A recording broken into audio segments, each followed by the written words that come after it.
Цивил медија. Што за вас е граѓанското новинарство и како тоа може да помогне за да се подобрат состојбите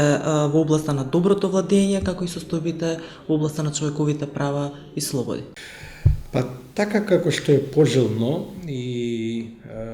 за општеството би рекол благопријатно действува тоа кога новинарите влегуваат на полето на граѓанскиот активизам, така мислам дека и на журнализмот поволно делува кога граѓанските активисти и граѓаните воопшто се обидуваат толку колку што им дозволуваат можностите и новите технологии, а тие дозволуваат се повеќе да се занимаваат со новинарство. Тоа е еден, според мене, прилично, како да кажам, корисен наплив на нова енергија воопшто во медиумите, во журнализмот, и тоа дефинитивно се одразува на севкупната општествена состојба, посебно затоа што граѓанските активисти главно се сензибилизирани околу прашањата како што се слободите, правата на граѓаните, слободите и правата на заедниците, на маргинализираните групи, на животните, ако сакате, и така натаму, така што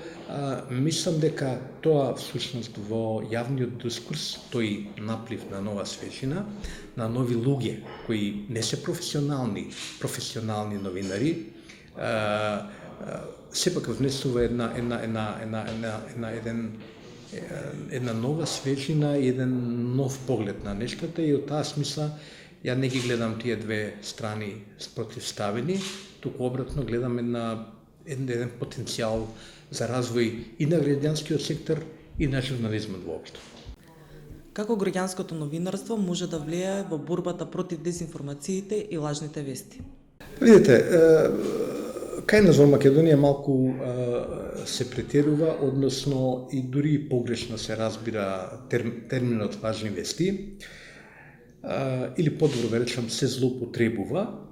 затоа што треба да бидеме свесни дека лажните вести потекнуваат од центрите на пропагандата,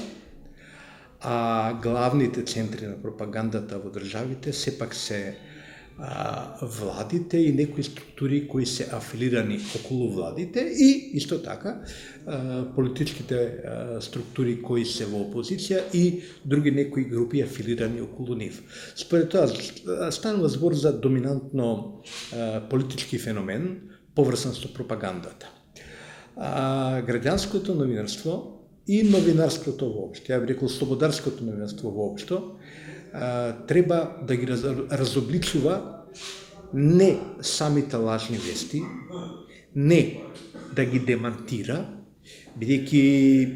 знаете како е демантирањето, е една јалова работа во принцип, нели, да се демантира една лажна вест е како, нели, да се собера растурена перница од пердови. Обратно, јас мислам дека треба да се таргетираат изворите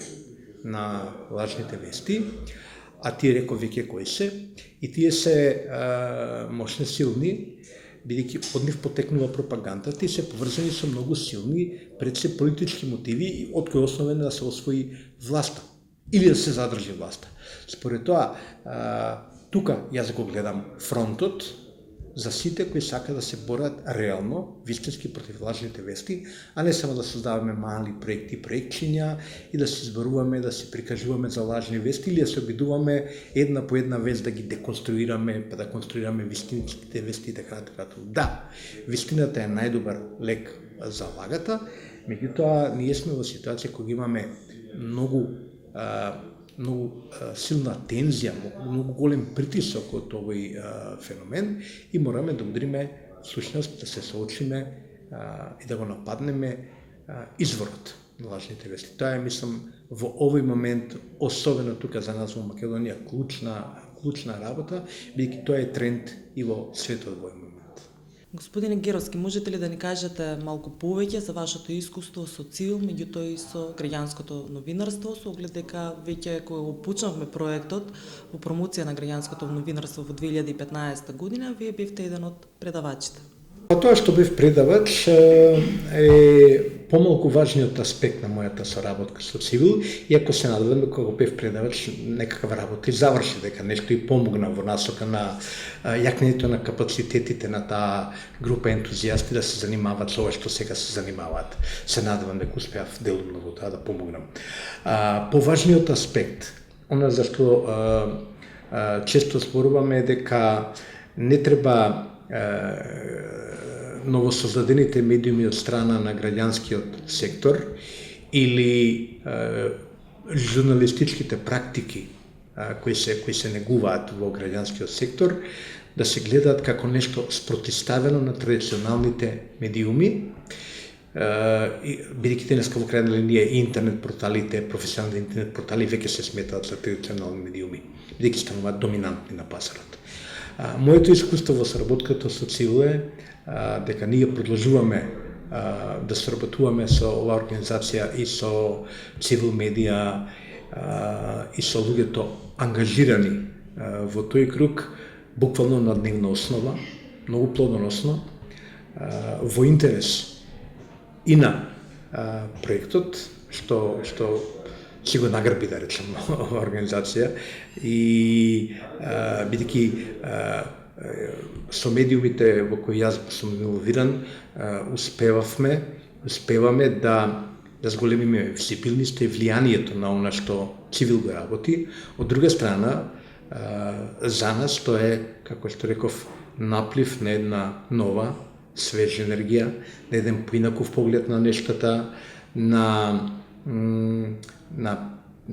внесување некои други сензибилитети во новинарството, еден поглед, например, на диверзификацијата во општеството, што е многу значено за нас, и тој нас ни помага да ја зголемиме вредноста на нашата, да речеме, основно традиционален новинарски производ. Според тоа, јас тука гледаме на едно огромно поле за соработка, за синергија и за создавање на нова вредност во македонското општество и во македонското новинарство, кој инаку е во прилично длабока криза во последниве 5-10 години. Цивил медија